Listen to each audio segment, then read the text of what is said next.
Ayan mga ka-agri, oh. Matarik ito. Mas matarik ito kaysa doon sa Aritaw. Pero ang ganda ng kalamansi mo, sir, ha? Sir? Ang ganda naman yung kalamansi mo. Ito. Gano'n na edad na to, sir? Magwa 1 year sa concert eh. April ba? April. Tapos sa kabila sir, magwa 1 year sa June. Ah, oh. Ito si kliyente natin. Ano pangalan mo, sir? Bill at Binicol. Ayun. Si Sir Bill. Siya may-ari ng kalamansian na to. Ilang? Yung bakan ko ng tubig sir. Ayun yung baka ng tubig ni sir. Ayun, no? Magandang araw sa inyo mga ka-agri. Balik na naman tayo dito sa Biskaya. Dito po sa Dupax, Nueva Biskaya mga ka-agri. May nagpakonsulta sa atin na isa nating kliyente na si Sir Bill. Ito nga siya. May tanim po siya rito kalamansi sa bangin mga ka-agri. Yan, no? Sobra rolling ito. Ito ng kalamansian na ganito. Pero ang ganda naman ng kalamansian niya. Kung makikita nyo, sariwan-sariwa naman talaga. Yung mga sanga, yung dahon, yung puno niya, sariwan-sariwa. Napakaganda. Hindi ko rin inaasahan na sa ganitong bundok may nag-alaga ng kalamansi. At Challenge sa patubig. challenge sa patubig, tapos challenge sa nag-aalaga dito. Bawal kang gumalaw mga ka-agri. Pag gumalaw ka rito, baka doon ka napulutin sa kakahuyan. Pag hindi maganda yung kapit ng paa mo sa lupa. Sila kasi, sanay na kasi sila. Kaya baliwala na sa kanila yan.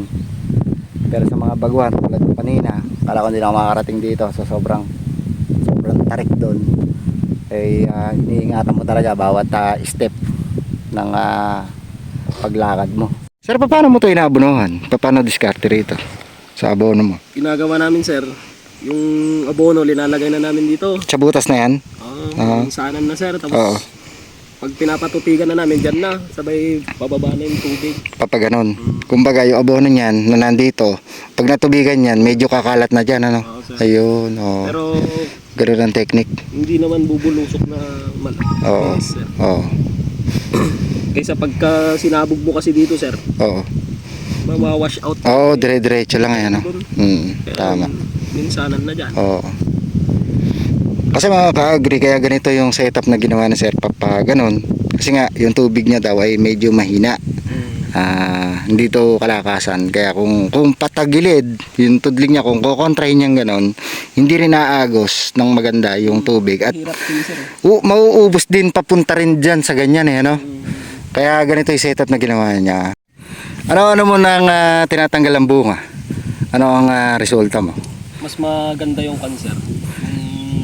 Yung Tinang dahon, tapos parang mabilis bumulas. Oo. Kasi nga walang nakasabit na mabigat eh. kaya pansin mo sir, walang mga bunga. Oo nga, napasin ko walang bunga. Naalis talaga. Ayos. Yun. Eh mga ka-agri, may resulta na yung ating siya mismo nagpatunay niyan, kliyente natin, na siya mismo tinatanggal niya yung bunga ng kalamansi at yung resulta siya mismo nakaalam. Pero sa ngayon sir, sabi ng ate ko, bungahin mo kahit konti kasi yung restaurant niya sir. Bay restaurant kayo kaysa bumili pa ng Kalamansi. Siguro sir, mga ilang piraso, yung mga 50 pieces, ganon. Selected naman, sir, lang. meron naman yung mga nakakalusot. Oo. Ang gamit sa kusina. Oo, yun. Magawa na lang ng para sa kanila, yung wag naman lahat. 50 pieces yan, patuloyin mo. Okay na yun. Hindi na kaya agarin ng restaurant nyo yun.